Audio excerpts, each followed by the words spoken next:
Bonsoir. Donc le thème qu'on va essayer d'aborder ensemble est un terme très vaste qui est comment construire une famille juive.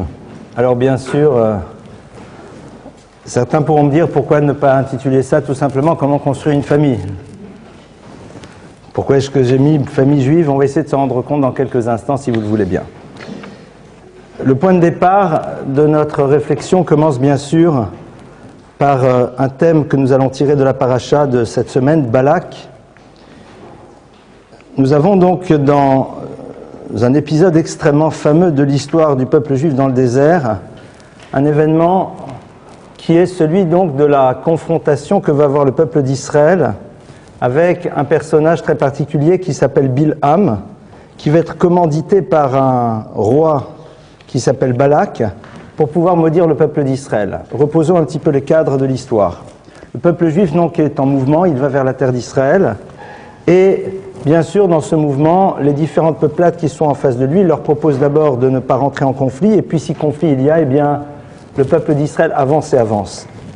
Et puis à un moment, il y a un roi qui s'appelle Balak, qui voit arriver donc le peuple d'Israël, qui a extrêmement peur, et qui donc va appeler un homme qui s'appelle Bilham, et demandera à Bilham de venir maudire le peuple d'Israël, car en effet, il sait que cet homme a la possibilité à un moment de dire des mots qui pourraient, dans les univers célestes, avoir une influence néfaste sur le peuple juif. Pourquoi, comment, de quelle manière? On ne va pas trop le développer ce soir, mais ce qui est sûr, c'est qu'il sait que sa parole pourra générer un certain nombre de choses. Et donc, Bilham va pour maudire le peuple d'Israël. Le peuple d'Israël n'est pas au courant. Il est sur des montagnes, il le voit. Et à un moment, Bilham va dire la chose suivante. Lorsqu'il va voir donc tout le peuple d'Israël installé, eh bien, le verset nous dit la chose suivante. Vaïssa Bilham et Tenav, Bilham leva ses yeux, Vayar et Israël shochen lishvatav. Et il vit le peuple d'Israël, shochen qui résidait lishvatav, suivant ses tribus, Vatehi alav ruach Elokim, et fut sur lui le souffle divin. Il commence donc à s'exprimer et va dire la phrase suivante, Matovu alecha Yaakov mishkenotecha Israël, que sont belles tes tentes au Jacob, mishkenotecha tes sanctuaires Israël.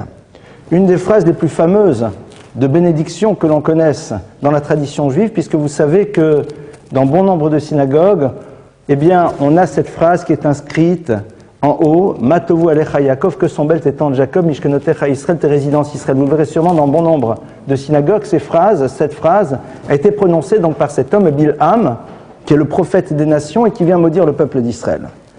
Je vous rassure tout de suite, on va arriver au sujet. Pourquoi est-ce que Bilham dit cette phrase? Il l'a dit parce que, dit le verset, il voit le peuple d'Israël shochen lishvatav, le peuple d'Israël qui était installé lishvatav suivant ses tribus. Ça veut dire quoi? Ben oui, ils étaient organisés. Le peuple d'Israël, les 12 tribus d'Israël étaient organisés, donc il le voit installé, mais pourquoi est-ce que le verset se focalise là-dessus? Et il va dire cette phrase extraordinaire dans laquelle il glorifie à la fois les tentes et les résidences de la parole de Dieu, c'est-à-dire ce que l'on appelle le Beth Midrash, le lieu d'étude, la maison de prière, mais en même temps, il y a aussi Oalecha Mishkenotecha, il va parler aussi des différentes tentes qui constituent le peuple d'Israël, c'est-à-dire les différentes familles qui sont présentes, Mishkenotecha tes sanctuaires, car en effet, dans la tradition juive, une maison, une famille s'appelle Mishkan Me'at, un petit sanctuaire. Pourquoi va-t-il donc magnifier? Qu'est-ce qu'il magnifie ici? Qu'est-ce qu'il dit de spécial? Eh bien, shochen lishvatav. Il fait le constat que le peuple d'Israël est installé suivant ses tribus, et les maîtres du Talmud nous disent qu'est-ce qu'ils voient? Non pas une organisation de camps, mais ra'a she'en pitre mechuvanim zelazé. Il voit que dans le peuple d'Israël, dans l'organisation de sa structure, eh bien, de manière, on aurait dit dans un système d'urbanisme de l'époque, ils avaient fait attention de faire en telle sorte que les portes des tentes ne s'ouvrent pas les unes vers les autres. Traduction, le peuple d'Israël avait compris que l'univers de la famille est un univers qui se doit d'être protégé, et donc c'est la raison pour laquelle ils ont fait en telle sorte de ne pas voir ce qui se passe chez l'autre, c'est-à-dire de faire en telle sorte que l'on n'ait pas envie de découvrir ce qui se passe dans l'histoire de l'autre, et pour aller plus loin, de ne pas construire leur univers à travers des modèles comparatifs. On a ici donc la bénédiction de Bilam qui va parler sur la famille juive. Bilam dit voilà, ma bénédiction par excellence, la phrase la plus puissante que j'ai envie de dire, c'est de magnifier ce qui est l'essence même du peuple d'Israël, c'est ses structures familiales, que Bilam découvre à travers la capacité que ces familles ont de créer un univers, entre guillemets, clos au sens non péjoratif du terme, un univers dans lequel chacun s'occupe de construire ce qu'il doit mettre en place et n'est pas sans arrêt en train de poser un regard sur l'autre. Alors, ça serait donc ici la base un petit peu de ce que l'on appellerait la famille juive. Et si vous le voulez, on va faire un petit détour par le reste de la paracha pour voir où sont au fond les premiers enjeux de la construction d'une famille. Est-ce qu'une famille, c'est la réunion de deux êtres qui par la suite vont donner des enfants et de facto seront une famille? Ou est-ce que c'est une philosophie, un regard a priori? Est-ce qu'une famille, c'est juste une réunion d'individus qui sont liés par le sang, ou il y a quelque chose d'autre qui se joue à l'intérieur de cela? Shochan Ishvatav, être installé suivant ses tribus, comme nous venons de le voir, c'est être capable de savoir d'abord en premier lieu s'occuper de son univers. C'est-à-dire que la famille, c'est un lieu dans lequel je m'investis, un lieu dans lequel vers lequel je me focalise, et surtout un lieu qui ne doit pas être sans arrêt ouvert vers l'autre avant qu'il ne se soit construit lui-même. Alors ça donne a priori une vision un petit peu réductrice de l'univers de la famille. On va voir que ce n'est pas si réducteur que cela. Tout d'abord, arrêtons-nous un instant sur la personnalité de Bilham, c'est-à-dire de cet homme qui va prononcer cette phrase-là. Qui est Bilham et qu'est-ce qu'il nous apprend sur les prémices de ce que doit être une famille juive? Bilham, vous le savez, c'est quelqu'un qui veut détruire le peuple juif à travers sa parole. Il ne va pas y arriver. Bilham est celui qui est une des stratégies que les nations du monde vont mettre en place vis-à-vis du peuple d'Israël pour le faire disparaître, en s'attaquant à ses fondamentaux, c'est-à-dire à la famille. Comment cela? Dans la paracha, nous avons donc deux individus majeurs. Balak, qui veut empêcher l'avancée du peuple d'Israël, qui, lorsque Bilam ne va pas réussir à les maudire, va partir dans une guerre physique qu'il va perdre, et quelqu'un qui s'appelle Bilam, qui est dans une stratégie beaucoup plus fine pour pouvoir faire disparaître ce peuple qu'il ne pourra pas faire disparaître à travers sa parole et dont il va magnifier après l'élément qu'il voulait détruire. C'est-à-dire que Bilam, en disant cette phrase, nous révèle où, au fond, il avait envie de détruire. Bilam dit, votre dimension extraordinaire que l'Israël, peuple juif, c'est Ohalim, c'est tentes, c'est Mishkenot, c'est sanctuaire, mais c'est justement vers ça que j'avais envie d'aller et de maudire et de détruire. Mais je n'y arrive pas, au contraire, je vais les bénir. Qu'est-ce qu'il voulait faire à la base? Comment comptait-il faire disparaître la famille juive? C'est-à-dire quel était le point sur lequel il voulait véritablement se focaliser. Bilham a un nom très curieux que les maîtres du Talmud analysent, puisque Bilham, ce sont les mêmes lettres que deux mots, Boléa-Am. Bilham, Bet Lamed Aïn Mem, avec lequel vous pouvez faire deux mots qui sont Boléa, Bet Lamed Aïn, Am, Aïn Mem. Le Aïn étant donc la lettre qui rejoint les deux mots. Boléa-Am, Boléa, en hébreu, ça veut dire absorber. Bilham voulait détruire ce qui est l'essence même de la famille juive à travers un système d'absorption. C'est-à-dire, qu'est-ce qu'il voulait mettre en place au fond? Bilham sait que la force d'une famille juive, c'est d'assumer sa particularité, sa spécificité. C'est de transporter dans son quotidien un certain regard sur le monde, une certaine vision sur l'existence. Ne serait-ce qu'à travers des choses toutes simples, comme le rapport que l'on a à l'enfant, comme le rapport que l'on a au fait de donner la vie.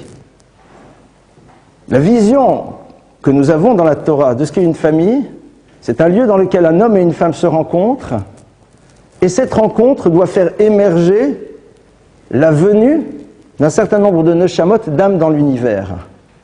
Et qu'il y a ici un point central dans la famille.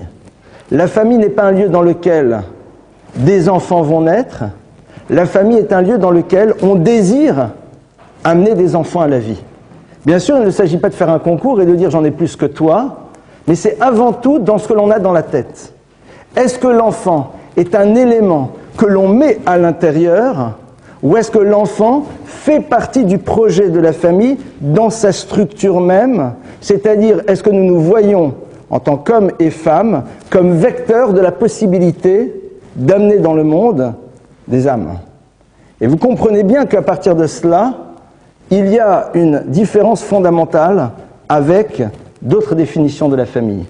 Amener au monde des âmes, c'est s'inscrire à l'intérieur d'un projet dans lequel on a une responsabilité qui s'inscrit au niveau d'un devenir, aussi bien par rapport à un passé vis-à-vis duquel nous nous sentons responsables, que d'un futur par rapport auquel nous avons une obligation de construire.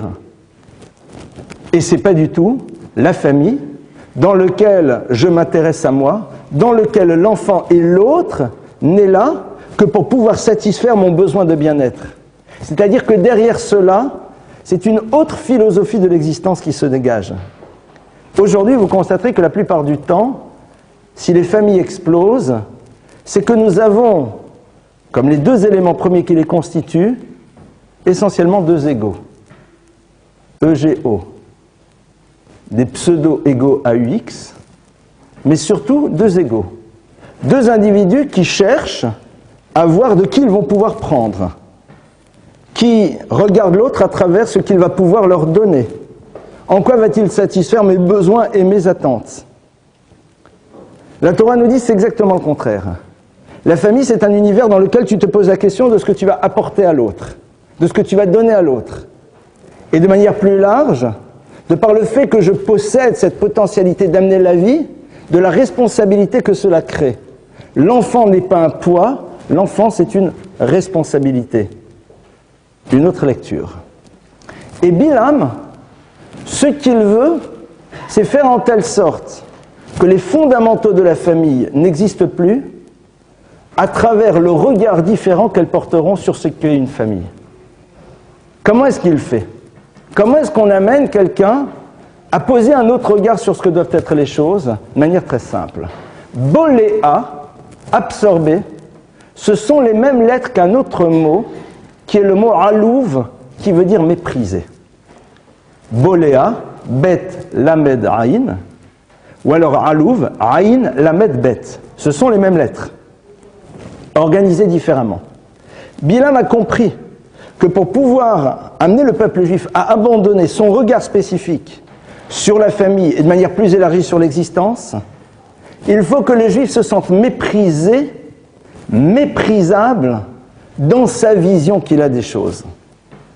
Et c'est très intéressant parce que lorsque quelqu'un se sent méprisé ou méprisable, de par la vision qu'il a des choses parce qu'elle n'est pas celle qui est communément admise dans les systèmes dans lesquels il vit, il a tendance, naturellement, pour pouvoir être accepté des univers dans lesquels il se trouve, à abandonner son regard spécifique sur les choses et à adopter ce que la société lui propose comme regard. Il y a quelque chose ici de très pernicieux. Il y a deux manières de détruire les fondements d'un peuple. Soit en s'attaquant à lui physiquement, ce que va faire parfaitement Balak, il n'y arrivera pas, soit en l'amenant à quitter de lui-même sa particularité, parce qu'il n'arrive pas à l'assumer face au système qui pense différemment que lui. Ça, c'est sa stratégie à Bilam. C'est-à-dire que quand Bilam va chercher à maudire, la malédiction de Bilam, c'est quoi? Malédiction en hébreu se dit klala. Klala vient de la racine kal. Kal, ça veut dire léger. Bilam a envie d'amener le juif à avoir une vision très légère de sa particularité, de ne pas réaliser que sa spécificité, c'est quelque chose qui a du poids, qui a de la force, qui représente quelque chose. Et donc à partir de cela, l'absence de conviction que l'on va avoir sur le regard que l'on porte sur les choses, nous amènera au bout d'un moment à abandonner ce regard et, de facto, à abandonner une manière d'être. C'est ça sa stratégie. Et on se rend bien compte qu'au fond, C'est ici où se situe l'enjeu de la famille juive dans la totalité de l'histoire. L'enjeu numéro 1 de la famille juive commence d'abord par la capacité que l'on a d'assumer la définition que la Torah nous propose d'une famille et de savoir résister aux pressions des univers dans lesquels nous sommes, qui nous poussent à abandonner cette vision qui s'exprime après de manière extrêmement concrète dans une réalité au quotidien. Ça, c'est donc déjà le préambule. Construire une famille juive, c'est d'abord se poser la question de ça veut dire quoi juif ? C'est quoi une famille juive ? Est-ce que c'est une famille dans laquelle on met en place des rituels comme d'autres ont des rituels ? Ou est-ce que c'est un univers dans lequel on a un autre regard sur l'existence ?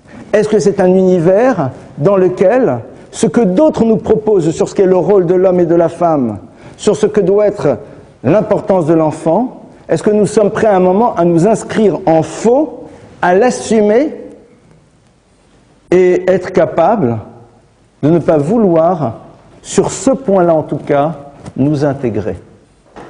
Ce besoin que l'on a d'intégrer, qui est la plupart du temps le désir de la perte de la spécificité de l'autre, non pas sur des points de détail qui au fond ne dérangent personne, mais sur des regards fondamentaux. Voilà un petit peu le premier enjeu. Alors essayons de réfléchir sur le regard que la Torah porte, donc sur la famille à travers cela.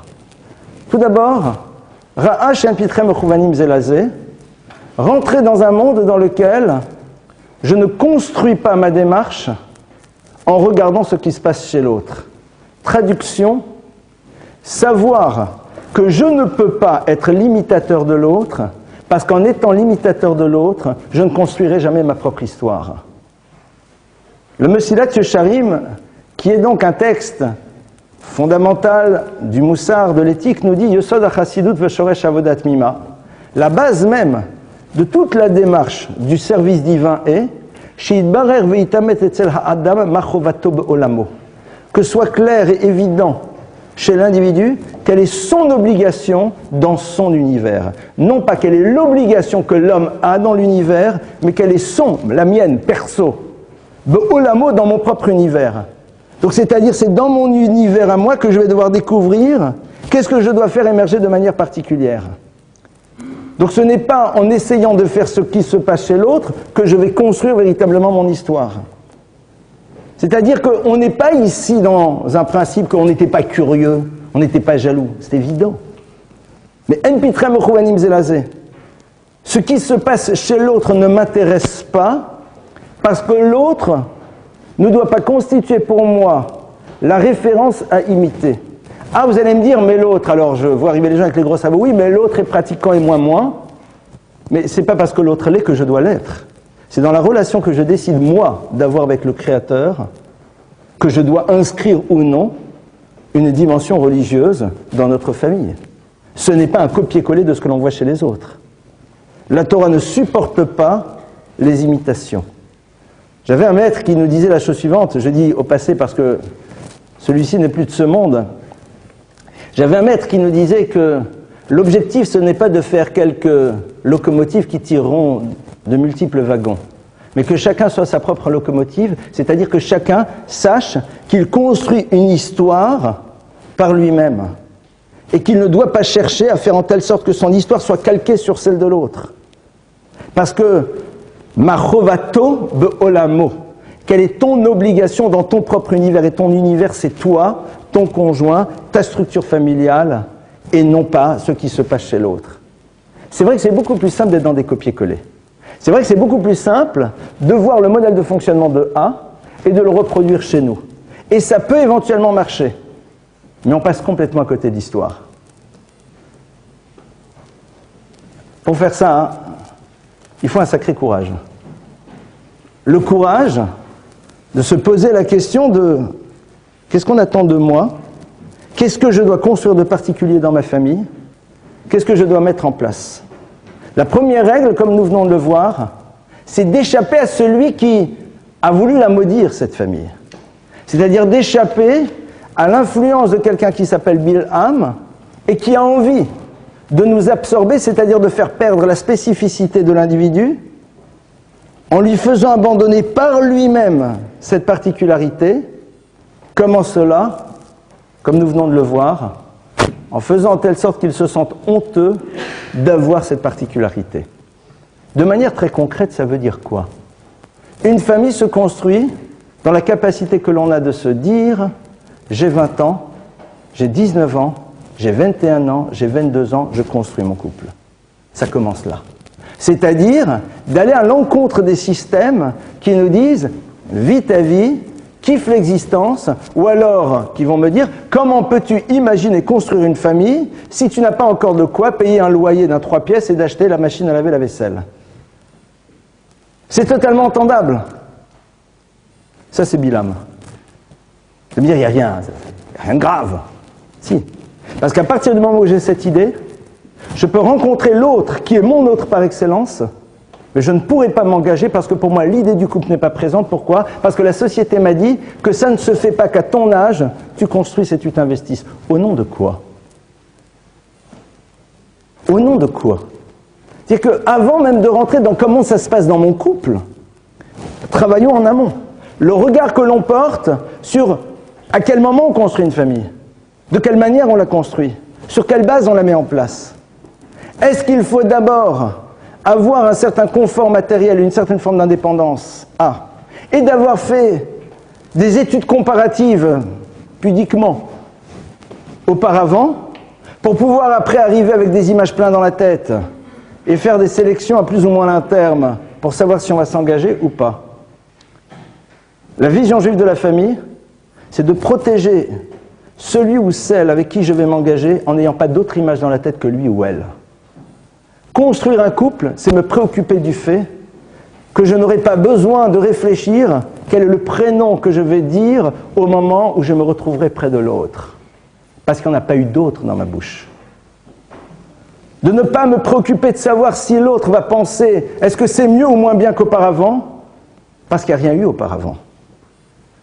De ne pas me préoccuper du fait de savoir si je suis en danger par rapport à un autre univers, parce que ce principe-là ne fait pas partie de notre univers. Vous allez me dire, bon, vous êtes bien sympathique, mais il fallait venir il y a 10 ans. Soit. Je suis d'accord. Mais je préfère venir maintenant plutôt que de venir dans 10 ans. Dans 10 ans, je serai encore là, Bezrat Hashem, mais même plus, hein, si déjà. Et vous aussi, et nous ensemble. Mais plus vous, hein, ça sera vos enfants. Enfin, ils seront encore petits. Mais l'enjeu, il est là. Alors on va dire, bon, ok, super. Donc cette partie-là existe. Mais on peut commencer aujourd'hui. On peut commencer aujourd'hui. On peut décider d'avoir aujourd'hui 18 ans. Même si on a légèrement plus. On peut décider aujourd'hui de construire la famille future comme si nous démarrions notre histoire dans une vision que la Torah a des choses. Il faut bien comprendre que quand la Torah crée chez nous des obligations de vigilance dans l'univers des relations, c'est pas par une forme de pudibonderie excessive ou une peur de tout ce qui a trait à l'univers du plaisir, mais parce que la Torah, en me demandant d'être vigilant, elle me donne les moyens de savoir comment je vais construire ma famille par la suite. Les Chachamim savaient parfaitement bien ce que veut dire la présence d'images et de souvenirs à l'intérieur d'une histoire future. La Gemara nous dit qu'un homme et une femme qui ont divorcé, aujourd'hui on n'a même pas besoin de divorcer pour ça, et qui se remarient, c'est 4 personnes dans le même lit, à minima. Alors je sais qu'aujourd'hui il y a des king size, ou je ne sais pas comment ça se dit, king size, oui, je vais prendre l'accent anglais, d'accord. Mais il y en a certains qui devraient avoir des lits extra méga larges, parce que c'est pas juste 4 personnes. Ça sert à quoi? À rien. Donc la Torah nous dit, sois vigilant. On n'est même pas dans le principe du permis et de l'interdit. Même pas là-dedans. On est tout simplement dans, mais tu vas construire un couple après. Pourquoi est-ce que le jour du mariage c'est comme Kippour? Parce qu'à Kippour on considère qu'on redémarre tout. Est-ce que c'est juste pour sortir les violons, dire c'est Kippour, aujourd'hui on a pardonné à tout? Le jour du mariage c'est comme Yom Kippour pour dire que Kippour normalement, l'histoire elle redémarre comme s'il n'y avait jamais rien eu. Akadosh Baruch Hu nous donne cette force et cette possibilité, c'est extraordinaire. Akadosh Baruch Hu nous donne la possibilité à un moment de dire que le passé n'est plus présent pour pouvoir construire un futur, mais il y a une chose qu'on ne peut pas oublier, c'est les souvenirs. Il y a une chose qu'on ne peut pas oublier, c'est les expériences. Le temps les atténue, le temps les fait disparaître. Et puis parfois, les expériences appartiennent à un univers et quand on se désancre complètement de cet univers, alors là-bas c'était une personne A, et aujourd'hui cette personne n'est plus la personne A, c'est une personne B. C'est vrai que c'est le même corps, mais c'est plus du tout la même personne. C'est ça le phénomène de Tchouva au passage. L'idée de la Tchouva, c'est que il y a eu un personnage A dans un univers A, et maintenant il y a un personnage B dans un univers B. C'est l'espoir que l'on a. Construire une famille, c'est donc travailler en amont. C'est-à-dire faire en telle sorte que ne soit présent dans le futur un passé dont il est difficile de se séparer et qu'il est difficile d'oublier. Ça, c'est déjà un premier point. Par la suite, comme nous l'avons vu, Bil-Am, Bolé-Am, celui qui veut nous absorber. Lorsqu'on veut construire une famille, on la construit sur quelle base? La plupart du temps, on a vu ça dans les contes de fées, ils se marièrent, furent heureux et eurent beaucoup d'enfants. Et puis après, vous voyez l'homme et la femme qui partent ensemble, main dans la main, sur le chemin du bonheur. Et il y a marqué dans les films, The End. D'accord? Et dans la Torah, on dit, c'est maintenant que l'histoire commence. C'est-à-dire qu'un mariage juif, c'est le début d'une histoire complexe. Pas compliquée, complexe. Il y a une très belle image que la Gemara nous relate. Il y avait comme ça un jour dans un port, une foule de gens qui étaient présents pour saluer le départ d'un navire. Un navire qui était là et qui partait. Et tout le monde était là, bravo, extraordinaire, les feux d'artifice, la fanfare municipale, et ça chante et ça danse, c'est une super ambiance. Et le bateau s'en va. Et puis, quelques minutes après, un autre bateau rentre dans le port, mais bon, ça y est, la fanfare municipale est repartie, les hurrahs sont terminés, on ne jette plus de serpentins, de confettis, ça y est. Un maître était là, il dit, mais je ne comprends pas, c'est le contraire. Ce bateau part, mais priez pour lui. Quelles sont les tempêtes qu'il va devoir vivre? Quels sont les événements auxquels il va devoir se confronter? Il part pour un long voyage. Regardez cet autre bateau qui est en train d'arriver à terre. Celui-là réussit à traverser sans encombre une mer qui est parfois houleuse. Mer M-E-R. Hein. Et donc, il arrive à mon port. C'est lui qu'il faudrait applaudir. D'ailleurs, au passage, les maîtres nous disent que pourquoi on donne tellement de joie le jour d'un mariage? C'est d'abord pour célébrer la fin d'un célibat et pour donner des énergies pour pouvoir rentrer de plein pied dans ce que va être une des aventures les plus exaltantes et les plus compliquées qui soient, c'est-à-dire l'aventure d'un couple. On les encourage, on leur donne des énergies, on leur souhaite Mazal Tov. Mazal Tov, ça veut dire c'est quoi? C'est qu'il y a un Mazal, c'est-à-dire que des énergies positives aillent vers eux. Pourquoi? Parce qu'ils vont en avoir bien besoin. Ah, vous allez dire, si c'est comme ça, pourquoi il faut y aller? Et vous avez raison, c'est la raison pour laquelle il y en a beaucoup qui ne veulent pas y aller. Adam l'Amal Yulad. La Gemara nous dit que l'homme a été créé les Amal, pour l'effort. La notion de Amal, Aïn même Lamed, ce sont les mêmes lettres que le mot Meral qui veut dire au-delà d'eux. La particularité de l'homme, c'est qu'il est capable de se dépasser. L'homme a été créé justement pour arriver à se dépasser et être capable, même lorsqu'il voit des choses qui risquent d'être complexes, de comprendre que c'est justement ça son enjeu. C'est sa raison d'être. Le point de départ de son existence, c'est pour cela. C'est pas que la vie est un long fleuve tranquille et c'est la petite maison dans la prairie et puis éventuellement il y aura peut-être des difficultés, non. Adam, les Amal Yulad, le pour Amal, l'effort, Amal Me'al. Pour l'idée du dépassement, il a été créé, mais on ne se dépasse que dans une situation qui exige le dépassement. Mais c'est ça même l'histoire de l'homme. Un mariage juif, c'est être conscient de cela, dès le début. Et de savoir qu'au fond, à travers notre rencontre, il va y avoir une confrontation qui va nous faire grandir, et c'est cela au fond que l'on attend de nous. C'est cela au fond que l'on attend de nous. Alors parfois, pourquoi il y a des couples qui ne se font pas? Parce que l'un des deux a ce regard et l'autre ne l'a pas. Parce que l'un des deux, en effet, voit dans la difficulté éventuelle de la relation un tremplin pour arriver à se dépasser et à grandir, et l'autre voit souvent dans la difficulté de la relation un prétexte pour pouvoir prendre la fuite. Après, chacun a sa vision des choses. La Torah considère que non, que l'univers du couple, c'est un lieu de confrontation dans lequel on va être obligé de se dépasser et de se révéler à soi-même ce que l'on pourrait être et que l'on n'a pas imaginé être capable d'être, à travers l'obligation que l'on se donne de réussir. À travers le fait que même si la Torah tolère et accepte le divorce, la Gemara nous dit que le misbéar, c'est-à-dire l'autel, pleure le couple qui divorce. Et qu'est-ce qui se passait sur un misbéar? Il y avait des korbanot. Et korbanot, c'est quoi? Ce sont des sacrifices. Mais korban vient de la racine karev. Karev, ça veut dire proche. Parce que la proximité entre deux êtres, elle n'existe qu'à travers la capacité que l'on a de renoncer à quelque chose. C'est-à-dire de ne pas vouloir installer à tout prix le schéma idéal tel que je l'avais conçu, mais d'accepter qu'une réalité ne sera pas nécessairement celle que je pensais, de savoir renoncer pour pouvoir faire exister.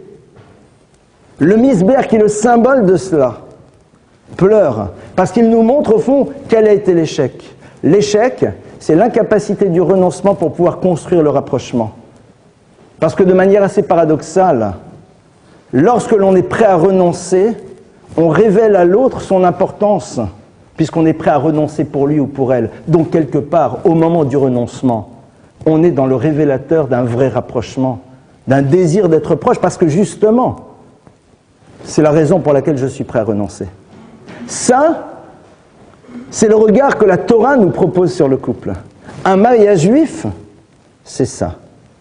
Nous sommes dans des sociétés dans lesquelles on nous a toujours appris que le plus important, c'est moi. Que le plus important, c'est avant tout mon bonheur, mon plaisir, mon bien-être. Et d'ailleurs, c'est la raison pour laquelle je choisis l'autre. Je choisis l'autre parce que je pense qu'il va pouvoir m'apporter, me donner. Alors que la Torah nous dit, réfléchis non pas à ce qu'il va t'apporter, ce qu'il va te donner, mais réfléchis à ce que tu vas lui donner, ce que tu vas lui apporter. Bilam, c'est ça qu'il continue à introduire. C'est pour ça qu'on dit que Bilam, il est toujours présent. Bilam, il est celui qui justement veut décimer cette chose qu'il est obligé d'exprimer à la fin. Bilam, il dit Matovu alecha Yaakov. Il exprime sa louange de la famille juive. Parce que justement, Dieu, on dit, il lui a totalement renversé sa malédiction. Vous imaginez ce qu'il voulait faire? C'est exactement le contraire. Il voulait tout faire pour détruire la famille juive. Comment? Sa stratégie. Quelle stratégie d'absorption? Comment je t'absorbe? En faisant en telle sorte que tu te sentes méprisé, méprisable, parce que tu as ce regard et cette vision des choses. Parce qu'on va te dire comment tu supportes, tu la supportes, tu le supportes. Comment tu fais des efforts et qu'est-ce que tu as en échange? Quoi pour toi, un enfant c'est plus important qu'une promotion? Quoi, tu as envie de te marier et tu n'as pas voulu d'abord faire 1001 expériences? Quoi, tu as envie de renoncer à ta liberté en commençant à t'impliquer maintenant dans une histoire de couple? Et celui qui veut construire un couple juif doit être capable de dire « Oui, en effet, tu as raison. Vis-à-vis de toi, je suis fou. Vis-à-vis de toi, je n'ai rien compris à l'existence. Vis-à-vis de toi, je suis un naïf. Vis-à-vis de toi, je suis un pleutre qui n'a pas envie de rentrer dans un rapport de force à l'intérieur d'une relation amoureuse. » C'est vrai. Mais ça ne me dérange pas. C'est ça que je veux construire. Et c'est là où, au fond, est en premier lieu l'enjeu. Certains d'entre vous, peut-être, attendraient, et on va en parler un tout petit peu, de quelques éléments qui font qu'un couple peut fonctionner. Mais pour cette seconde partie, à la limite, vous pouvez faire venir tout le monde. Mais si on parle d'un couple juif, c'est d'abord un couple qui intègre le regard juif sur l'existence. Un couple juif, ce n'est pas un couple dans lequel on installe des rituels. Ça, c'est un couple de deux personnes juives. Vous savez, comme les écoles juives, qui sont la plupart du temps, malheureusement aujourd'hui, des écoles pour juifs. Mais non pas des lieux dans lesquels on véhicule les fondamentaux de la Torah, les priorités. Quelles sont les choses absolues vis-à-vis desquelles on doit se battre? Et que le reste, au fond, ce sont beaucoup plus des univers accessoires. Il faut être sacrément persuadé des choses pour pouvoir résister au pouvoir du système dans lequel nous nous trouvons, même à l'intérieur de notre communauté, même à l'intérieur du clan d'Israël. Regardez aujourd'hui, si une femme annonce qu'elle a 4, 5, 6, 7 enfants, voire plus, on la regarde avec un regard de commisération, la pauvre. Elle s'est fait avoir. Vous savez, ça existe, hein, madame, la pilule, on a envie de lui dire parfois. Mais vous qui étiez si brillante, vous qui étiez promise à une belle carrière, vous qui auriez pu à un moment... Je suis désolé de dire cela, mais ça va très loin. Ah non, je ne vais pas nourrir mon enfant, il ne faut pas exagérer, de quoi j'aurai l'air sur la plage par la suite.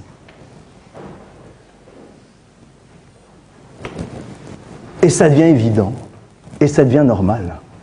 Et ça devient quelque chose qui fait que celui qui dit « ben non », eh bien on le regarde de manière bizarre, et il se sent méprisable, méprisé.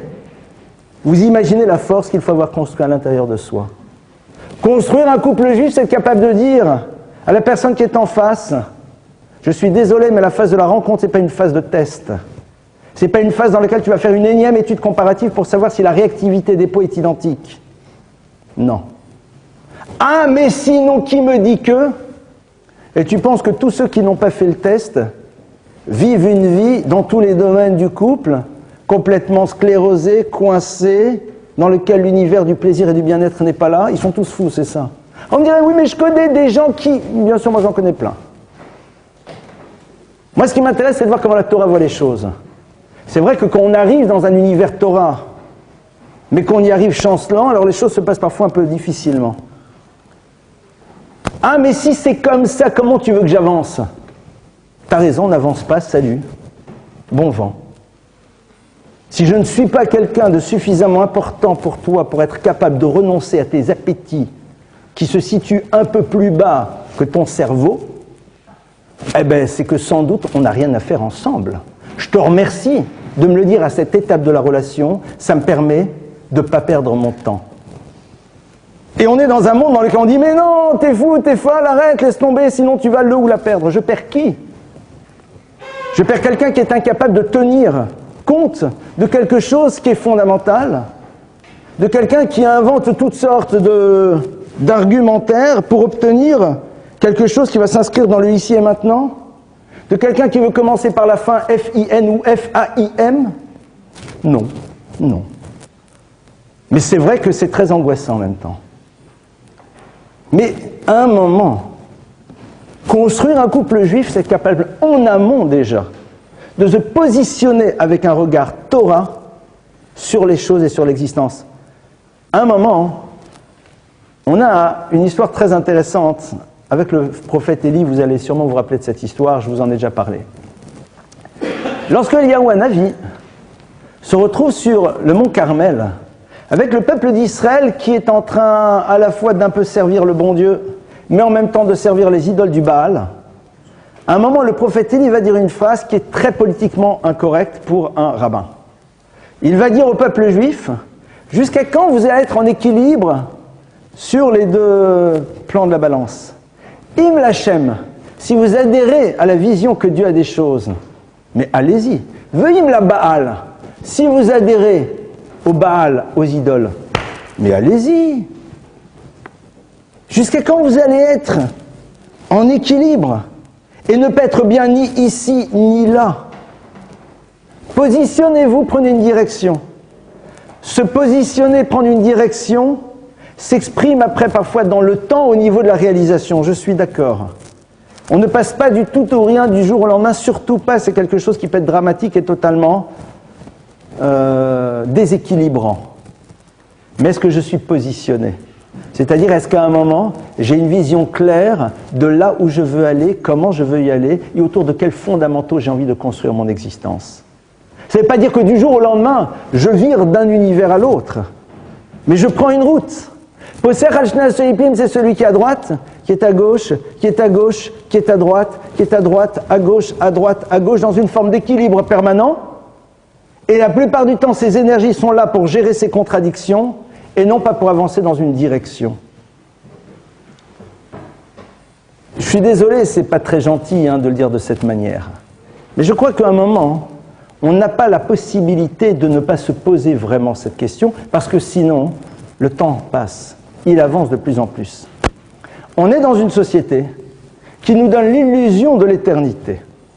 On est dans une société dans laquelle on nous dit « mais c'est bon, tu auras toujours le temps de faire cela plus tard ». Je suis désolé, mesdemoiselles, de le dire de cette manière parce que je pense que c'est une phrase qui peut faire mal et je m'en excuse auparavant. Mais aujourd'hui, on va dire, mais c'est bon, tu peux congeler les ovocytes. Et certaines le font. Et parfois par peur, et je le comprends, c'est pas simple. Et en tant qu'homme, je ne sais pas de quoi je parle. Parce qu'il n'y a qu'une femme qui peut comprendre. Moi, je ne sais pas de quoi je parle. Clairement. Je ne peux pas ressentir. Mais aujourd'hui, la société me dit, voilà, même par rapport à la problématique de la maternité, tu as toujours une possibilité de, voire même, tu feras un bébé toute seule. Et je ne jugerai jamais une personne qui aura fait ce choix, je ne suis pas à sa place. Et je ne suis pas le flic du bon Dieu, qu'on soit bien clair. Mais dans l'état d'esprit du monde dans lequel on se trouve, cette notion-là étant présente, elle ne nous oblige pas à un moment à nous positionner de manière claire, puisqu'il y aura toujours des sessions de septembre. Il y aura toujours des possibilités de. Je ne parle même pas du masculin, qui est persuadé, parce que le ratio homme-femme est légèrement à l'avantage ou au désavantage des hommes, je ne sais pas comment il faut le dire d'ailleurs, fait que c'est bon, on trouvera toujours quelqu'un avec qui un jour. On a envie d'avoir quel âge à la bar mitzvah de notre enfant? On a envie d'avoir quel âge à la bat mitzvah de notre fille? On a envie d'avoir quelles énergies pour danser à leur mariage à eux? Et je sais que c'est cruel quand je le dis de cette manière, parce que je pense que l'immense majorité aujourd'hui des personnes qui n'ont pas encore construit leur couple ont ce désir profondément ancré en eux et en elles, et que ce n'est pas faute de faire des efforts, mais parfois il y a des réalités qui font que les choses n'ont pas pu se mettre en place. Donc c'est pour cela que, si c'est pour sortir du cours avec un sentiment de culpabilité ou d'angoisse, alors ce n'était pas l'objectif.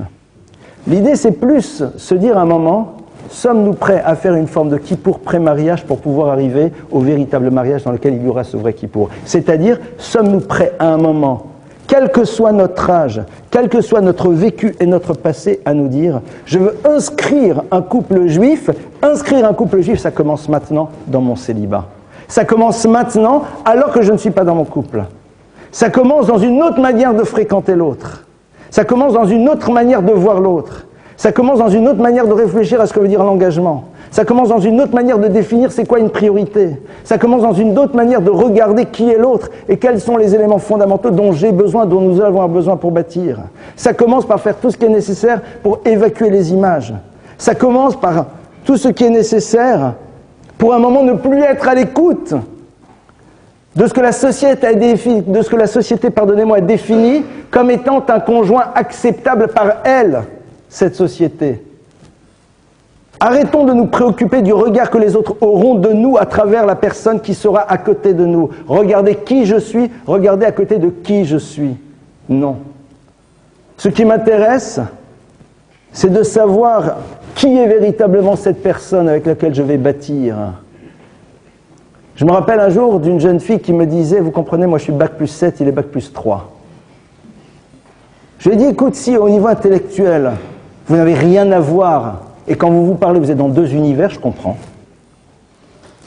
Mais si, au niveau surtout de l'intelligence émotionnelle, il y a des choses qui se passent, alors il est où le problème? Qu'on va te dire comment, avec un cursus pareil, c'est ça que t'épouses? T'as raison, rendez-vous dans 10 ans. Avec ou sans bébé dans les bras. C'est dur et c'est violent et je m'en excuse à nouveau. Je suis désolé de le dire de cette manière parce que je sais que ça peut faire mal.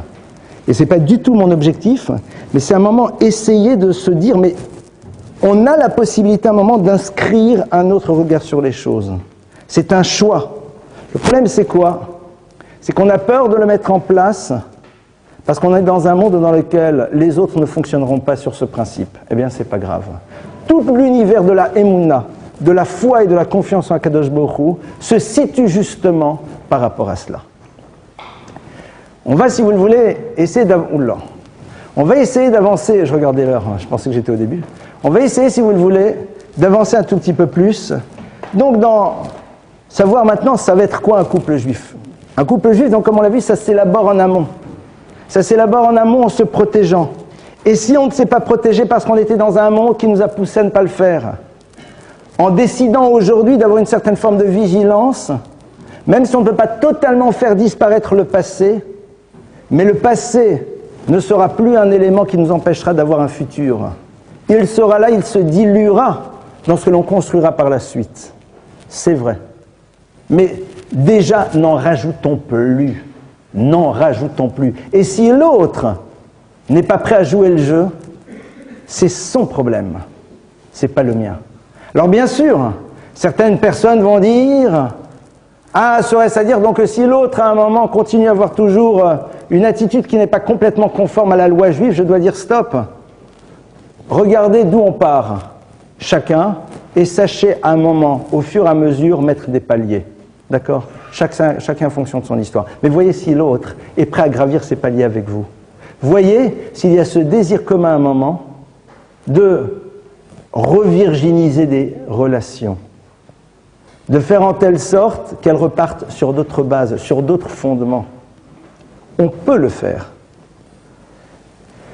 Une fois qu'on rentre sur cela, alors on voit que Bilam a appelé la famille juive de deux noms, Ohel et Mishkan. Ohel, c'est une tente, Mishkan, c'est un sanctuaire. Ohel, une tente, c'est quoi une tente ? C'est quelque chose qui est en mouvement. Une famille, c'est un univers en mouvement. C'est-à-dire, c'est un univers dans lequel on doit savoir que la rencontre avec l'autre va me faire évoluer. Une famille, ce n'est pas un univers de personnes statiques qui essayent de cohabiter au mieux possible ensemble. Une famille, c'est un univers qui a l'image de cette tente, qui est en mouvement, c'est-à-dire je sais que la rencontre avec l'autre et la construction de la famille ne me laissera pas indemne au sens positif du terme, parce que c'est évident que pour pouvoir créer cette famille, je vais être obligé de mettre en place des mouvements dans ma propre vie. Je vais être obligé de renoncer à certaines choses, comme on l'a vu. Je vais être obligé à un moment de relativiser d'autres. Je vais être obligé par contre de m'investir sur d'autres points. Les définitions que j'avais des choses ne seront plus les mêmes. Avant, pour moi, Shabbat, c'était quoi ? Des repas, de la sina et de la sieste. Après, ça va être du travail et du travail. Vous allez dire, Shabbat, il faut se reposer. Non. Quand on est marié, on se fait une intraveineuse de caféine vendredi soir pour ne pas s'écrouler après le couscous. Ou le gefilte fish, comme vous voulez, suivant les origines. On fait l'effort, à ce moment-là, de se dire, quand j'étais jeune homme, jeune fille, si j'étais un petit peu comme une amie, à la fin du repas, c'était pas grave. Là, j'ai un conjoint qui a besoin que je m'investisse par rapport à lui. Là, j'ai des enfants qui ont besoin d'une vraie présence. Là, le Shabbat après-midi, je ne veux pas donner à nos enfants l'image que Shabbat, c'est juste un repas et une sieste. Mais c'est un moment d'échange, de jeu. On est, pardonnez-moi l'expression, explosé de fatigue. Mais c'est autre chose, c'est un mouvement qu'on a créé. Avant, ma vie, c'était quelque chose d'extrêmement rangé, cadré. Maintenant, c'est un univers dans lequel l'importance que je donnais à mon petit déjeuner est devenue totalement relative. L'importance qu'avaient mes amis est devenue totalement relative. Ah, moi, je veux bien me marier avec toi, mais attention, je continue mon poker, ma partie de boule est encore... Donc, en deux mots, je demande quoi ? Je demande quelqu'un qui vient de s'appeler une épouse ou un époux, à qui je demanderai de remplir un certain nombre de fonctions, mais moi-même, je ne bouge pas. C'est pas ça, un couple. Certains disent, tu comprends, pour moi, c'est important. Ben, reste avec ce qui est important pour toi. Alors, vous allez dire, mais si on leur dit ça aux filles, aux garçons, alors ils vont partir. Mais ça veut dire que tu as face à toi quelqu'un qui n'a jamais pris le temps de réfléchir. Donc, qu'est-ce qui fait qu'il a envie de s'investir, qu'elle a envie de s'investir avec toi ? C'est parce que tu es suffisamment attractif ou attractive, au niveau du look ou au niveau de la carte bleue. On ne se marie pas avec des photos ni avec un compte en banque. Quel élément qui a déterminé la relation ? Pourquoi l'autre s'est tourné vers moi et pas vers d'autres ? Il faut se poser un moment la question. Et c'est vrai que ce genre de questions nous amène à faire des choix qui sont d'abord des choix de rupture, c'est-à-dire des choix de gain de temps, de gain d'énergie, et même si on va faire perdre des actions à Kleenex parce qu'on le pleurera moins, ben c'est pas grave. Des choix de soirées dans lesquelles on ne pleurera pas ces illusions déçues, parce qu'on n'a même pas pris le temps de rentrer dans le monde de l'illusion, on l'a vu déjà et on a su à un moment se positionner par rapport à ça. Ah bien sûr, j'exprime les choses de manière un peu radicale. Je mets confiance à votre bon sens, à votre intelligence pour savoir comment moduler cela dans la réalité d'une rencontre. Mais savoir qu'est-ce que j'ai en tête, c'est quoi au fond de manière ultime à quoi je pense. Lorsque l'on regarde, il y a une deuxième dimension. Il y a le Ohel et il y a le Mishkan. Mishkan, c'est la notion de Shrina. Shrina, c'est quoi? C'est la présence divine. La maison juive, une famille juive, c'est un lieu dans lequel Dieu est présent. Ça veut dire quoi? Ça veut dire quoi que Dieu est présent? C'est-à-dire qu'on se lève le matin, il y a un halo lumineux qui est dans la maison. C'est quoi au fond la présence divine dans une famille? La présence divine dans une famille, c'est tout simplement un lieu dans lequel tout le monde se préoccupe avant tout de ce que Dieu attend de lui dans ce monde. C'est tout. C'est-à-dire dans lesquels il y a, je ne vais pas dire un credo, mais il y a un point de ralliement pour nous tous, pour l'homme comme pour la femme, et donc de facto pour les enfants. Non pas une famille dans laquelle on va pratiquer juste la religion, mais dans laquelle ça va être ça au fond, notre préoccupation. De savoir qu'est-ce qu'Akadosh Baruch Hu attend que l'on crée à travers notre famille dans l'univers. Et qu'est-ce qu'on va créer à travers notre famille dans l'univers? Quelque chose qui va donner la possibilité à d'autres familles d'exister, de par le fait que ce que l'on met en place, nous en tant que famille, a un retentissement par rapport à ceux qui sont autour de nous et qui peuvent à leur tour aussi construire leur propre famille et leurs propres univers. C'est vrai que après il y a des détails, où on habite, comment on vit, comment on va en vacances. Mais ça, ce ne sont que des détails. Oh, regardez, la majeure partie des gens sont focalisés essentiellement sur des cadres. Le lieu d'habitation, la parnassa et les vacances, ce ne sont que des cadres. La Torah est intéressée de savoir qu'est-ce qu'on met dans le cadre. Qu'est-ce qui va être présent à l'intérieur de ceci. Bilam, donc, il veut détruire ça. Bilam, il a compris qu'il faut être boléa. Bilam, il a compris que l'objectif, c'est qu'un discours pareil puisse être tourné en dérision, que l'on puisse faire en telle sorte que celui qui dit des phrases pareilles soit regardé comme un extraterrestre, comme quelqu'un qui n'a rien compris à la réalité du monde, comme quelqu'un qui est au fond dans des doux rêves, comme quelqu'un qui ne connaît pas les choses telles qu'elles sont. En ce qui me concerne, je suis vraiment désolé, mais paradoxalement, je sais vraiment de quoi je parle, parce que quand vous gérez des centaines de couples en crise, et quand je dis centaines, c'est que j'ai envie d'être encore dans le light, parce que sur les années, ça en fait plus avec une structure. Ben vous voyez très bien que ce que l'univers qui est autour de nous a proposé n'aboutit pas à ce que l'on rêve. Et c'est intéressant de voir que c'est présent aussi dans des familles juives pratiquantes. Parce qu'on peut être un juif pratiquant, mais vivre notre relation de couple et notre famille comme Bilham nous l'a proposé, avec des focales sur des choses qui ne sont que des détails, avec une réflexion d'abord sur ce que l'on peut prendre sur l'autre. On peut aller tous les matins à la synagogue et faire de la gymnastique, et malgré tout être dans cette vision des choses. Le religieux n'est pas nécessairement l'expression d'une vision juive des choses. Le religieux peut s'arrêter à une pratique technique. Et Bilam, au fond, ça ne le dérange pas qu'on fasse le couscous vendredi soir et le kidouche et qu'on aille prier le matin. Ce qui l'intéresse, c'est que quand à un moment notre vision des choses s'inscrit en faux, qu'on se sent tellement mal, que l'on décide de faire ce que les autres nous ont demandé de faire, et à partir de cela, faire en telle sorte que la famille juive ne soit qu'une coquille vide, ne soit quelque chose qui est une vie, une image de quelque chose qui semble être juif. Il y a de la kippa, il y a de la mezouza, il y a du kidouche, il y a de l'ambiance, il y a du seder, il y a des choses. Mais en dehors de ça, manishtana, quelle différence entre cette famille et une autre? Aucune. Les mêmes préoccupations, le même regard, la même importance qu'ont les médias dans la manière dont on va conditionner notre regard sur la consommation, les mêmes types de conversations que l'on peut trouver par ailleurs. Bilam a gagné. Bilam, au fond, a gagné en faisant ça. Notre défi à nous aujourd'hui, c'est d'avoir envie d'y réfléchir. Notre défi à nous aussi, c'est d'être capable de ne pas voir à l'intérieur de ce qui n'est pas une impossibilité d'un futur. Notre défi à nous, c'est de nous dire, mais au fond, si à un moment on est prêt à s'inscrire de manière claire dans une direction, l'histoire va se mettre en place. Comment et de quelle manière, on ne le sait pas. C'est vrai que parfois il faut évacuer les scories du passé qui nous empêchent de nous engager. C'est vrai que parfois, il faut un certain temps pour réussir à faire en telle sorte que les traumatismes que nous avons vécus, les souffrances que nous avons pu vivre, puissent disparaître pour réussir à nous impliquer dans une nouvelle histoire. Mais ce n'est pas grave. Parce qu'il faut comprendre que tous ces moments-là participeront par la suite de la beauté de ce que l'on construira. Pourquoi? Parce que lorsque l'on a vécu l'insupportable, alors on a une sensibilité particulière pour pouvoir véritablement construire quelque chose qui sera bien plus que supportable.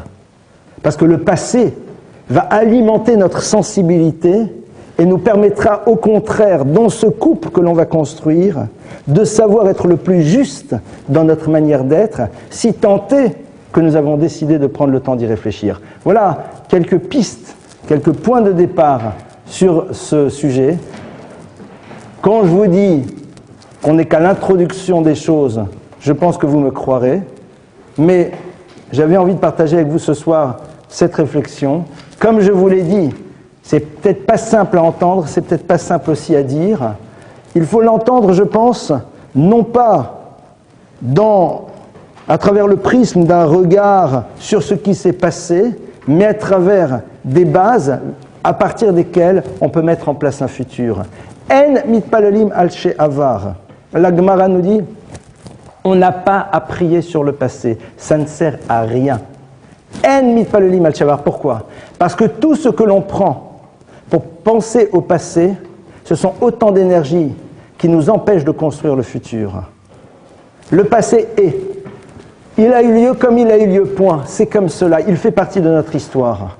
Ce qui est intéressant, c'est de savoir qu'il est le socle sur lequel on va bâtir quelque chose de beaucoup plus fort. La Gemara nous dit que quelqu'un qui fait, par exemple, tchouva, c'est-à-dire qui fait un retour, là je parle à la Torah, mais ahava par amour, zedonot, même les choses qu'il a fait intentionnellement, nasot zechiot sont des mérites. Pourquoi? Parce que quelqu'un qui décide de transformer les choses par amour, parce que tout simplement il a envie d'être dans quelque chose qui est du domaine du bien, pardonnez-moi, tout son passé sont autant d'armes qu'il pourra utiliser par la suite pour pouvoir construire un meilleur futur. Parfois, il faut pleurer son passé.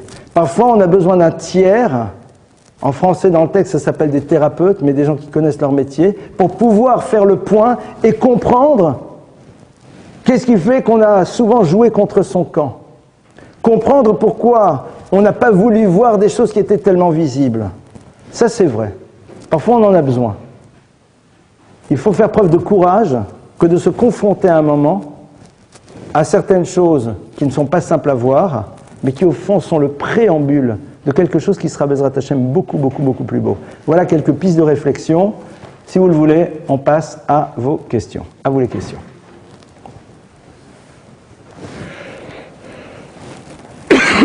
Pardonnez-moi. Allez-y. Je suis sur ce sujet, vous n'avez pas de questions, alors là...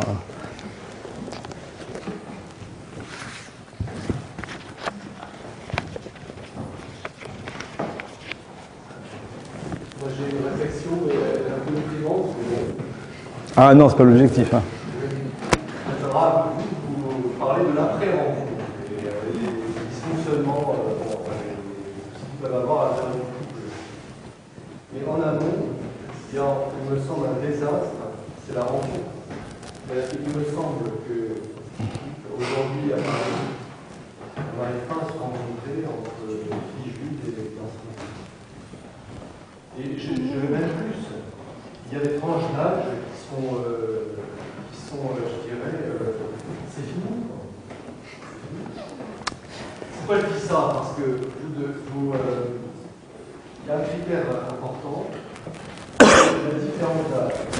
D'accord?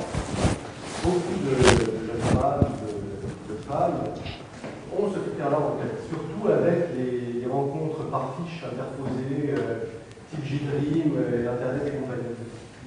Si vous êtes hors des clous, alors que vous pouvez avoir des notes, je dirais, honnêtes, moyens,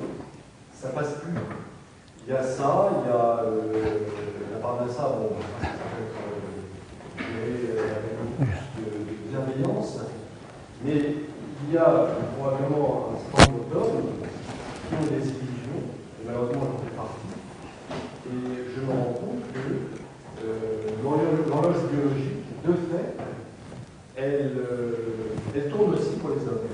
Alors, vous dites qu'on est hors des clous par rapport à la définition qu'on a donnée des choses. D'accord. D'accord, non mais attention, j'entends, mais attends.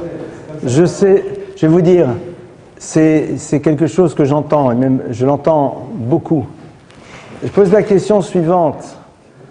Vous dites, si à un moment, on a l'âge qui est hors des clous par rapport à certaines jeunes filles, c'est-à-dire, je considère, alors je vais prendre un truc bête, j'ai 40, moi je considère qu'une jeune fille devrait dire, je peux me marier avec toi, même si je n'ai que 25. Qui a raison? Le marché. Donc, très bien. La main invisible du marché. Alors, la question, c'est que vous considérez que oui, elle considère que non. Prumsdus qui a raison. Tout dépend de quel côté on se met. Maintenant, pourquoi moi? Pourquoi l'homme ne dirait pas? J'ai tel âge, et au fond, pourquoi je ne serais pas prêt à épouser une femme qui est proche de mon âge? Pourquoi pas? Par exemple, il y a des gens comme des désirs d'enfant. Comme un désir d'enfant. Il y a des hommes un peu tardifs, bon, ils aimeraient peut-être avoir... C'est comme les vendanges, quoi, d'accord? Bon, les gens, forcément, payés, c'est pas bien poussé, 45 ans, 27, 10 ans, Eh bien, ok, j'entends. La question est de savoir maintenant à quoi on est prêt à renoncer. C'est extrêmement dur ce que je dis. C'est-à-dire qu'à un moment, je peux imaginer la difficulté que peut avoir une femme, et je ne suis pas dans un jugement parce que d'abord je ne sais pas de quoi je parle. Je vais vous dire, dans le monde de l'Aïshiva, on se marie entre 20 et 22 ans, et je suis sorti du monde de l'Aïshiva, donc je ne sais pas de quoi je parle. Oui, non, je ne sais, donc c'est pour ça que je vous dis, je ne sais pas de quoi je parle. Je ne peux même pas ressentir ce que vous dites. Donc c'est pour ça que ce sont des mots, mais il y a une dimension qui est absente de mes mots et j'en suis parfaitement conscient. Ce qui est sûr, c'est qu'à un moment, j'essaye d'imaginer le regard que le féminin peut avoir sur un masculin qui, au fond, a comme préoccupation de « j'aimerais maintenant avoir des enfants » et de cette personne qui, qu'on le veuille ou pas, se pose quand même la question « mais qu'est-ce qui a fait ?» que jusqu'à présent, cette préoccupation n'a pas été là. Et je ne juge personne, parce que chacun a son histoire, et ses traumas, et ses complexités, et ses ruptures, et sa famille, et que sais-je. Mais je ne peux pas empêcher l'autre d'être dans ce questionnement. Et c'est là où les choses ne sont pas simples. Parce qu'à un moment, il est légitime. Et de l'autre côté, il y a peut-être d'excellentes réponses. L'idée, c'est est-ce qu'on a le courage d'être dans la question, et est-ce qu'on est prêt à croire à la réponse. Et comme, parfois malheureusement, des expériences font qu'on a peur de croire, alors même celui en qui on pourrait croire, on n'a plus envie d'y croire. Et c'est une Gemara Mefureshet. La Gemara dit comme ça, je vais essayer de voir si je la trouve. C'est une Gemara donc tout vote. Hop, c'est pas là. Bon, elle n'est pas ici. Bon, c'est pas grave. Non, elle n'est pas ici. Il en manque 2-3. La Gemara, donc, tout va dit comme ça. La Gemara dit Alenu la kirtova la ramaim. La Gemara, elle dit nous devons remercier les crapules. Ah, pourquoi? Chez Ilma lehen, dit la Gemara, car si c'était eux, si ce n'était eux, nous transgresserions de manière régulière un interdit de la Torah, qui est quoi? De ne pas donner à celui qui tend la main. De quoi la Gemara parle? La Gemara dit, un jour il y a un pauvre qui arrive, il vous dit donne, et c'est un vrai pauvre, et vous donnez pas. On transgresse un interdit de la Torah. Après 120 ans, on dira je suis désolé, je ne suis pas coupable, parce qu'il y a eu 3 crapules auparavant qui m'ont dit donne, j'ai donné, je me suis rendu compte que je me suis fait avoir. Donc comme j'ai eu peur que le 4e soit une crapule, j'ai pas donné. Ah, en l'occurrence, c'était pas une crapule, comment tu veux que je sache? Le problème, c'est que c'est pas celui qui n'a pas donné qui sera convoqué au tribunal. C'est les 3 crapules précédentes qui ont fait que l'autre a eu peur de par sa mauvaise expérience. Si on pousse cela dans l'univers des relations, C'est pas simple. C'est-à-dire qu'à un moment, oui, on peut être victime de ceux dont la parole n'a pas été une parole, de ceux dont les promesses n'ont pas été des promesses, de ceux qui ont raconté des choses alors que c'était radicalement faux, alors que nous, notre parole est une vraie parole, nos promesses sont des vrais engagements et on peut compter sur nous. Seulement le problème, c'est que l'autre ne le sait pas, parce que l'autre y a cru, y a vécu de tels désenchantements qu'il a peur ou qu'elle a peur. Et c'est ça, au fond, aujourd'hui, un vrai drame. Le drame, il est la peur que l'on a, qui se construit sur des expériences dans lesquelles des inconscients, au masculin et au féminin, nous ont amenés. C'est ça, au fond, le drame. Et là-dessus, on a une responsabilité. Maintenant, quelqu'un est dans le regret de ce regard inconscient sur la relation qui peut amener maintenant l'autre à ne plus pouvoir s'engager, qu'il prie pour toutes ces personnes. Oui, avant de prier pour son propre couple, soyons capables de prier pour toutes les personnes qui, de par ce qu'on a pu leur faire subir à un moment, sont dans la peur de l'engagement au regard des expériences qu'elles ont pu vivre. Ça, c'est le début de la tchouva. Ça, c'est quelque chose qui peut être entendu là-haut. C'est peut-être des choses qui peuvent ouvrir. Mais c'est sûr, et cette équation-là, comment vous aidez quelqu'un à se débarrasser de ses peurs? C'est pas simple, surtout si elles sont nourries par des expériences. Ce n'est pas simple. C'est la raison pour laquelle être capable de rassurer, ça va souvent passer à travers un tiers. Mais un tiers de confiance. Celui à qui vous seriez capable de donner vos 100 000 euros, qu'est-ce que je dis 100 000? Vos 10 millions d'euros à gérer les yeux fermés. Et pas confiance à quelqu'un qui dit « tu peux me faire confiance, tu lui donnerais 20 000 euros à gérer ». Non, alors tu ne peux pas lui faire confiance là-dessus. Il est adorable, il est très bien, il est super, c'est même un rabbin si tu veux. C'est même un rabbin, ou une rabbine, il n'y a pas de problème. Ou alors même quelqu'un qui s'est arrogé de manière complètement péremptoire le titre de marieuse. Super. Tu lui donnerais ton argent? Non. Alors pourquoi tu penses que ce qu'il te dit c'est vrai? Il existe encore aujourd'hui des gens qui sont fiables. J'ai appris de mes maîtres que quand on rentre dans l'univers de la rencontre, ceux qui font en telle sorte que rencontre il y ait doivent avoir une chose en tête. C'est que si ça ne marche pas, aucun des deux protagonistes ne puisse dire « on s'est moqué de moi ». Ça n'a pas marché, ça n'a pas fité, mais on ne s'est pas moqué de moi. J'ai rencontré quelqu'un de qualité, avec lequel je me suis rendu compte au bout de 3 rencontres qu'en effet, il n'y avait pas de direction commune par rapport à un certain nombre de choses et qu'au niveau émotionnel, ce n'est pas passé. C'est dans le domaine du possible. Voilà, ça c'est la règle. Maintenant, là-dessus, je pense que notre travail à nous, c'est au niveau de la tfila. Prier. Que chacun soit capable de faire la tfila de son côté. Non pas Hachem envoie mon zivoug, mais fait que tous ceux qui risqueraient aujourd'hui d'avoir de la difficulté à trouver leur zivoug à cause de ce que j'ai pu leur faire, soit volontairement, pas rigolo, ou alors involontairement, eh bien trouvent leur zivoug, fassent que ce que j'ai pu créer chez eux comme élément bloquant disparaisse. Que ceux qui ont créé des illusions sur la base de regards qui ne voulaient rien dire d'autre que si ce n'est « viens, j'ai envie de passer un moment avec toi », eh bien puissent trouver leur conjoint. Si on est capable de faire la tfila de cette manière, vous ne pouvez pas vous imaginer, je pense, comment ça peut ouvrir des portes. Je ne vais pas la jouer au baba en vous disant « faites-le, vous allez voir ». Mais de ce que j'ai reçu de mes maîtres, et la Gemara dit « celui qui prie pour l'autre, HaKadosh Baruch Hu l'écoute lui aussi ». Voire même parfois en premier, mais ce n'est pas prier pour que l'autre trouve. Prier pour que tous ceux qui, à cause de moi, pourraient ne plus trouver, puissent trouver la personne. Ça, c'est beaucoup plus puissant, parce que c'est d'abord reconnaître. Et quelque part, cette reconnaissance nous transforme, et comme je ne suis plus le même, alors celui qui doit me voir pourra me voir. Parce que la tfila d'il nefesh hachaim, elle transforme l'homme.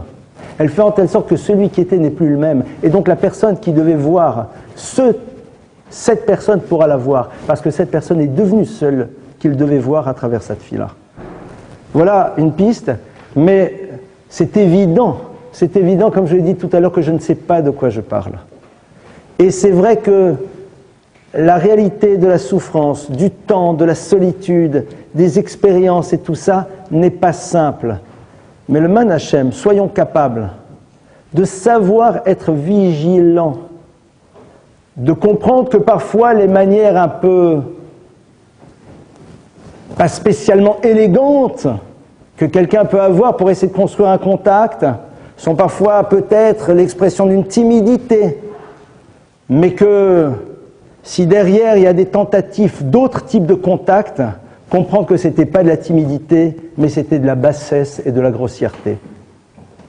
Soyons capables de faire le crédit, de dire que peut-être que la personne qui est en face pense qu'elle doit avoir certaines postures pour soit. Mais, pardonnez-moi, être capable très rapidement d'identifier quels sont les éléments qui font que non, l'histoire ne peut pas exister. Voilà. Ne serait-ce que ça, c'est énorme. Et après, c'est aimer que ce soit en France, aux États-Unis, ailleurs, c'est l'épreuve de notre génération. C'est l'épreuve de notre génération et je pense qu'il y a des tikkunim qui se passent, il y a des réparations, c'est évident qu'il y a des choses. Parce que c'est que même dans le milieu orthodoxe, il y a aujourd'hui ce problème.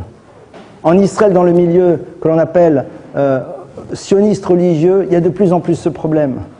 Dans le milieu orthodoxe aussi, il y a bon nombre de personnes qui sont difficiles à trouver. C'est le nisayon de notre génération, c'est clair. Il y a ici une forme d'épreuve qui est en train. Rappelons-nous Yeshua Hashem Kerafaïn. Akadosh Baruch Hu, parfois, c'est un déclic. En amont, bien réfléchir. Quel est l'essentiel, quel est l'accessoire? Qu'est-ce que j'ai besoin de plus? Je vais être un peu...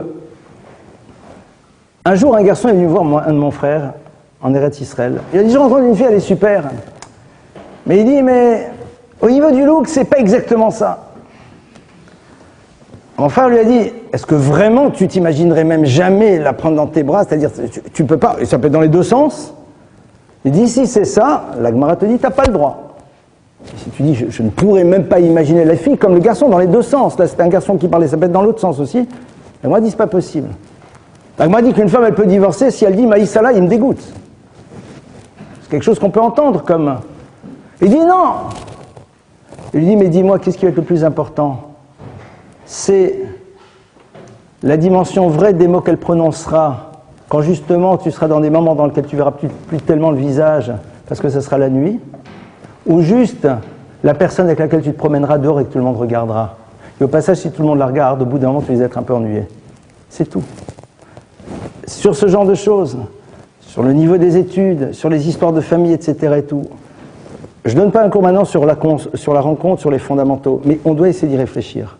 Réfléchir, quelles sont les choses qui sont fondamentales, de quoi j'ai besoin aujourd'hui, quels sont les axes fondamentaux. Je vais raconter une histoire incroyable, qui est très banale en même temps. J'avais une élève, qui voulait se marier, et elle a rencontré un garçon. Elle, c'était ce qu'on appelait j'aime pas les termes, mais je veux dire, une jeune fille normale, c'est-à-dire sympathique, agréable, présentable, etc., mais c'était pas la bac plus 12, c'était pas la photo de magazine, c'était pas l'héritière de je ne sais qui. Une jeune fille du Klal Israël. Le garçon pouvait avoir ce qu'on appelle des prétentions. Style jeune premier... Enfin voilà, c'est-à-dire il s'est marié avec elle. Ça fait des années, ils ont déjà fait la bar mitzvah de leurs enfants maintenant, enfin déjà d'un des enfants. Et il m'a dit... Mais maintenant, je vous racontais l'autre élément de l'histoire. Il s'était marié avec quelqu'un qui correspondait sur les photos. Ça a duré 1 an. Il a divorcé. Il m'a dit, si je n'avais pas divorcé, j'aurais jamais su qu'est-ce qui était essentiel pour moi. Oui. Genre, à quoi? Mais t'aurais pu. Il dit, oui, j'ai pu, et j'ai eu, et j'ai payé. On n'est pas obligé de passer à travers ce genre d'expérience pour savoir où est l'essentiel. On n'est pas obligé de passer à travers ce genre de choses pour se dire, mais au fond, mais qu'est-ce qui va être le plus important dans ma vie? D'avoir quelqu'un de solide, de fiable, de gentil, qui a envie de construire, qui a envie de bâtir. Mais c'est ça dont j'ai besoin, c'est ça qui est capable d'avoir de la reconnaissance. Mais attendez, mais c'est ça qui rend heureux au quotidien, avec lequel, bien sûr, mais que l'autre n'aime pas les films de machin, mais qu'est-ce qu'on s'en moque? Et que l'autre dise, non, moi, mon truc, c'est pas les voyages, vas-ma. Ah, mais moi, non, tu comprends, moi, j'adore voyager. Et alors? Continue à voyager. en single. Continue, pas de problème. Ça c'est Bilam. Ça c'est Bilam qui dit, non mais tu comprends, si vous ne partagez pas les mêmes trucs. Vous n'aimez pas du tout le jazz. Et alors? Et alors? Il n'aime pas, il n'est pas. Et alors? Un point sur lequel, comme le disait toujours un de mes maîtres, les midotes, les qualités humaines, ça oui. Ça, là-dessus, on ne peut pas être mevater, on ne peut pas mettre de côté, c'est ça qui est l'ossature du couple juif. Le reste, c'est des choses qui existent ou qui n'existent pas. Voilà, je ne sais pas si j'ai totalement répondu, je n'ai pas apporté de solution, ce qui est sûr. Quoique l'ouverture de la tfila, c'est peut-être quelque chose qui peut aider. Autre question? Oui. Sans rentrer dans la caricature, mais en prenant en compte les difficultés de la société aujourd'hui, les difficultés matérielles, vous ne pensez pas qu'à côté du questionnement de la vision Je vais redire à voix haute la question. de la question de la vision du couple, il faut quand même avoir un intérêt d'avoir une construction personnelle, parce que sinon, voilà, les difficultés, elles seront là au quotidien, et c'est avoir plus de difficultés si on ne s'est pas construit nous-mêmes pour construire ce couple. C'est évident qu'il faut se construire pour construire. C'est-à-dire on doit d'abord se construire avant de se construire, c'est ça votre question? Oui, puis même se construire au niveau matériel. d'une certaine façon. Pourquoi? Quand vous allez être sous la choupa, on va lire une touva. Et dans la touva, il y aura marqué Vana, Afalar, Vokir, Vozen, Minaï, etc. et tout. Ah, le fameux truc là que le rabbin il dit. Ça a une traduction, hein. Et dans la traduction, il y a marqué « Et moi, je m'engage, dit le monsieur, à te nourrir, à te chérir, à s'occuper de toi, etc., à te fournir les vêtements et tout, et tout, et tout. » Normalement, c'est le job de l'homme. Une femme n'a pas à se préoccuper de ça. Maintenant, si j'ai besoin de me dire, j'ai besoin d'avoir une parnassa, parce que comme ça, si je veux divorcer, je pourrais divorcer, ça, je peux l'entendre. Et je l'ai entendu. Et malheureusement, je peux le comprendre. Dans un monde dans lequel, de Bilam, dans lequel on a appris que le pouvoir économique donnait le pouvoir. Ouais, alors c'est vrai. La Gemara dans Yvamot, elle dit que l'homme, avant de rencontrer la femme, il essaie d'abord de tourner vers le monde animal. Si peut-être que dans le monde animal, je rencontrerai mon conjoint. Marre de fou. La Gemara dit, une fois qu'il a vu que dans le monde animal, avec les girafes, les hippopotames, les zèbres, les antilopes, etc., il n'y avait pas, il a créé la femme. Qu'est-ce qu'elle veut dire, cette Gemara? Elle veut dire des centaines de choses. Mais une des choses qu'elle veut dire, c'est la chose suivante. La relation entre l'homme et l'animal, c'est une relation verticale. L'homme s'est rendu compte que dans une verticalité, il n'y a pas de relation possible. La seule relation possible, c'est dans un face-à-face. Une relation horizontale. Pourtant, l'homme, il a le pouvoir d'être dans une relation verticale. Le pouvoir économique est l'autre pouvoir, n'est-ce pas, dont il a abusé et abusé. C'est le moins qu'on puisse dire. Si c'est ça, tu regardes la femme comme un animal.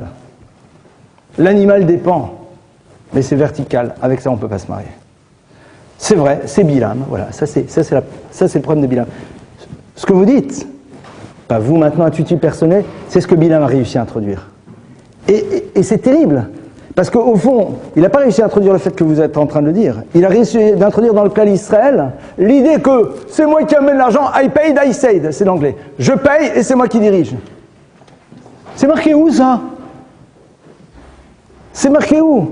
Mais tu as une obligation de payer. On n'est pas obligé d'aller rue du Faubourg Saint-Honoré tous les jours, soit. Mais c'est à ça que tu t'es engagé sous la roupa, mon cher. Mais c'est ça ton obligation. Mais il ne manquerait plus que ça. Il y en a qui me disent, vous vous rendez compte, mais c'est moi qui lui paye. Je lui dis, bah dis-moi. Mais qu'est-ce que tu as fait sous la Torah? Qu'est-ce que tu as signé? Devant tout le monde, tu as dit, je signe, et tout le monde a vu. Mais c'est ça, hein. Rupture de contrat. Bilam, il a fait en telle sorte qu'un homme qui aujourd'hui assume son rôle et la femme dit « Moi je suis à la maison tranquille, je m'occupe du ministère de l'Intérieur et toi des Affaires étrangères », il considère qu'il est mal loti. Qu'est-ce que j'y fasse? Ça c'est Bilam. Maintenant, vous vous dites « Moi le travail c'est quelque chose dans lequel je me sens bien, je m'épanouis ». Mazal tov, travaillez. Mais c'est vraiment parce que vous avez envie de le faire pour vous. Je suis bien placé, j'ai une épouse qui travaille depuis qu'on est mariés, donc... D'abord, elle travaille à me supporter, et puis après, elle... Donc, mais c'est... Il n'y a pas de problème, mais c'est juste pour ça. Bilam, il a fait en telle sorte que même la Ptouvon, c'est plus ce qu'il y a marqué dedans. Donc, vous voyez qu'il y a un travail en profondeur à faire. Là, on va peut-être pas pouvoir arriver jusque-là pour l'instant. Mais voilà, c'est... Alors, aujourd'hui, oui, en effet, il faut se construire pour construire. Mais à force de vouloir se construire, on risque de jamais construire. On s'est construit pour construire. D'accord, Mazal Tov, et qu'est-ce que tu as construit? Ah non, je me construis. Parce que après, c'est comme les garçons qui me disent, ou les filles, mais tout souvent les garçons, je me sens pas prêt. Je vous donne le principe suivant qui est validé et vérifié. Moins tu te sens prêt, moins tu te sentiras prêt. Il y en a certains, ça fait 20 ans qu'ils ne sont pas prêts. Mais qu'est-ce que tu fais alors tous les jours? Je me sens pas prêt. Tu crois que je me sentais prêt, moi? Mais on n'est jamais prêt. On n'est jamais prêt à affronter quelque chose qui, de toute façon, est inimaginable et inconnu. Tu es prêt à affronter quelque chose, mais tu ne sais même pas ce que c'est. Tu ne sais même pas ce que ça veut dire vivre au quotidien avec quelqu'un. Ah, on a déjà essayé. On a déjà essayé dans un univers dans lequel se séparer, c'est juste on s'est séparé. Pas dans lequel se séparer, c'est on a divorcé, un constat d'échec. C'est pas la même chose. Parce que vivre dans le savoir que si je veux, je peux partir demain, et ça ne sera pas vécu comme étant un échec, mais juste ça n'a pas marché, fait que paradoxalement les choses se passent moins mal. C'est ce qu'on appelle avoir pas de salaud, du pain dans sa gibecière. Si je veux, je peux partir demain. Donc je gère le quotidien de manière plus sympathique. C'est ça hein, aussi. Pourquoi la Torah dit ça ne sert à rien d'essayer avant le mariage? Parce qu'avant le mariage, c'est sûr que ça ne peut marcher que bien. Et parfois, quand on a de la chance, ça marche mal et on ne se retrouve pas dans une galère encore plus compliquée. Ça, c'est quand on a de la chance. Quand Akadosh Baruch Hu nous aime, alors il fait qu'avant le couple, on découvre des choses qui nous montrent bien que le couple aurait été insupportable. Mais ce n'est pas obligé d'essayer. Autre question? Je me dis qu'il est déjà 10h30. Hein. Y a-t-il encore une autre question? On clôt la séance. Très bien. Alors merci pour